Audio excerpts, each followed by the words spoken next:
قبولیت کے لیے اللہ کے ہاں دو شرطیں ہیں، ایک ظاہری اور ایک باطنی۔ ظاہری شرط یہ ہے کہ وہ عمل نبی کریم صلی اللہ علیہ وسلم کی سنت کے مطابق ہو، اور باطنی شرط یہ ہے کہ وہ عمل خالص اللہ کو راضی کرنے کے لیے کیا گیا ہو۔ ان دونوں شرطوں کے پورا کیے بغیر کوئی عمل مقبول نہیں ہوتا۔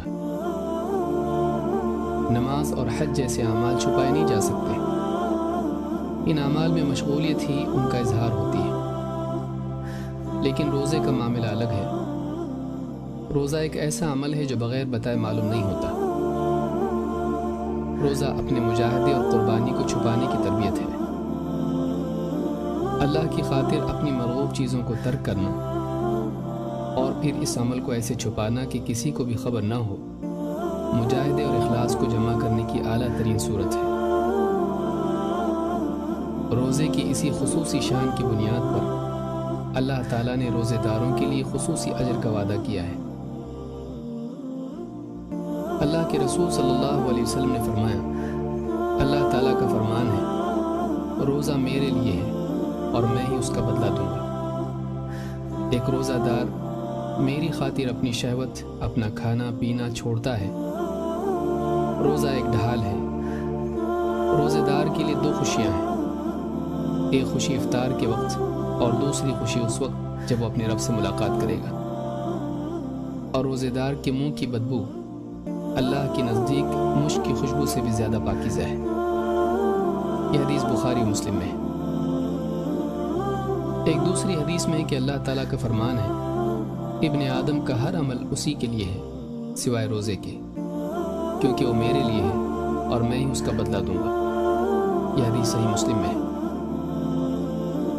ایک روایت میں ہے، ابن آدم کا ہر عمل کئی گناہ کر کے بڑھایا جاتا ہے، ایک نیکی کا بدلہ 10 گنا سے لے کر 700 گنا تک بڑھا دیا جاتا ہے سوائے روزے کے، اس لیے کہ روزہ میرے لیے ہے اور میں ہی اس کا بدلہ دوں گا۔ روزہ دار میری خاطر اپنی شہوت اور اپنا کھانا پینا چھوڑتا ہے۔ صحیح مسلم۔ اس حدیث کے جملے روزہ میرے لیے ہے کہ شرح میں علماء نے جو بات کہی ہے اس کا حاصل یہ ہے کہ روزے کے علاوہ دوسرے اعمال میں ریا کا احتمال زیادہ ہوتا ہے، کیونکہ ان اعمال کی ادائیگی ہی ان کا اظہار ہوتی ہے۔ لیکن روزہ اس وقت تک ظاہر نہیں ہوتا جب تک کہ روزے دار اپنی زبان سے خود اپنے روزے کا اظہار نہ کر دیں۔ اس اعتبار سے روزہ بندے اور اللہ کے درمیان ایک راز ہوتا ہے۔ یہ بس روزہ دار ہی جانتا ہے کہ اس کا کھانا پینا ترک کرنا روزے کی وجہ سے ہے۔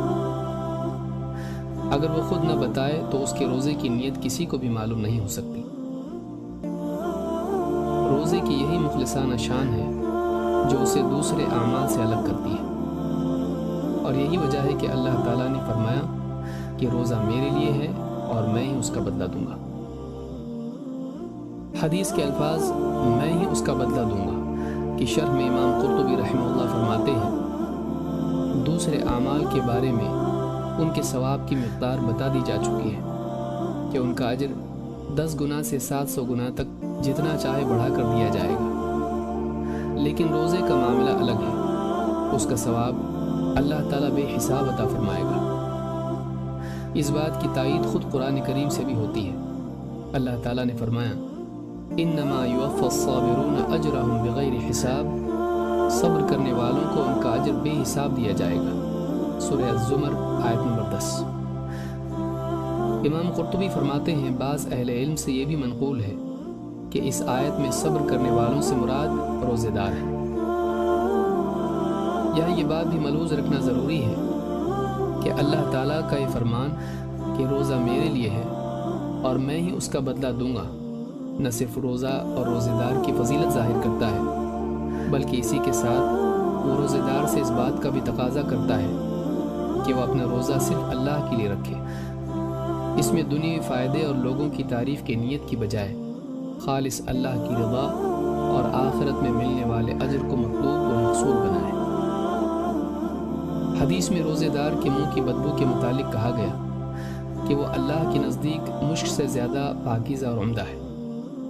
اس سے معلوم ہوتا ہے کہ اللہ کے نزدیک اخلاص پر مبنی مجاہدے کی بڑی قدر ہے۔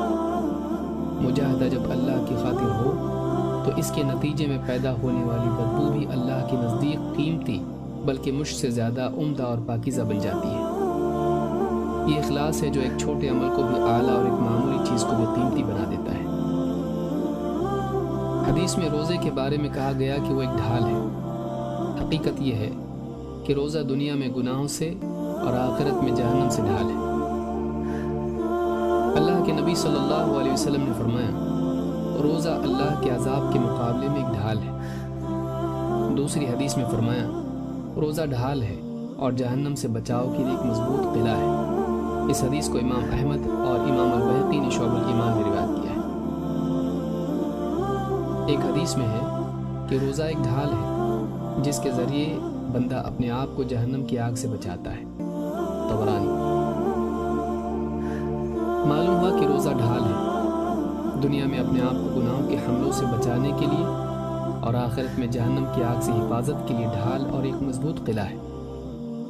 حدیث میں یہ بھی کہا گیا کہ روزے دار کے لیے دو خوشیاں ہیں، ایک افطار کے وقت اور دوسرے اپنے رب سے ملاقات کے وقت۔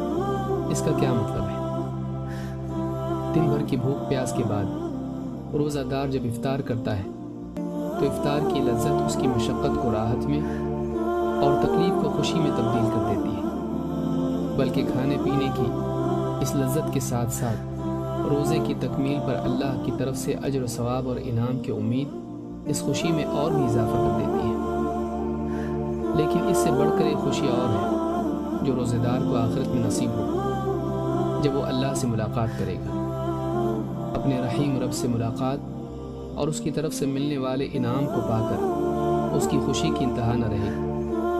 جب وہ دیکھے گا کہ دنیا کی ادنا نعمتوں کو اللہ کی خاطر چھوڑنے پر اللہ تعالیٰ نے اسے کتنا اعلیٰ انعام عطا کر دیا ہے، تو زندگی بھر کے غم خوشی بن جائیں گے اور زندگی بھر کی تکلیفیں راحت اور فرحت میں تبدیل ہو جائیں گی۔ ایک مومن کے لیے اس کی دنیاوی زندگی روزے کی مانند ہے اور آخرت افطار کی مانند۔ دنیا اللہ کی خاطر محرومیوں پر صبر کرنے کا دور ہے اور آخرت اس محرومی کے خاتمے اور اس صبر پر اللہ تعالیٰ کی طرف سے عطا کی شروعات کا دور ہے۔ دنیا کی زندگی اللہ کی خاطر مجاہدے اور مشقت کا دور ہے اور آخرت انعام اور راحت کا دور۔ مجاہدہ اگر اللہ کی خاطر ہو تو وہ اپنی ذات میں خود ہی ایک انعام ہے، پھر اس پر اللہ کی طرف سے مزید انعام و اکرام کا وعدہ نعمت پر نعمت ہے اور اللہ تعالیٰ کے فضل و کرم کا اظہار بھی۔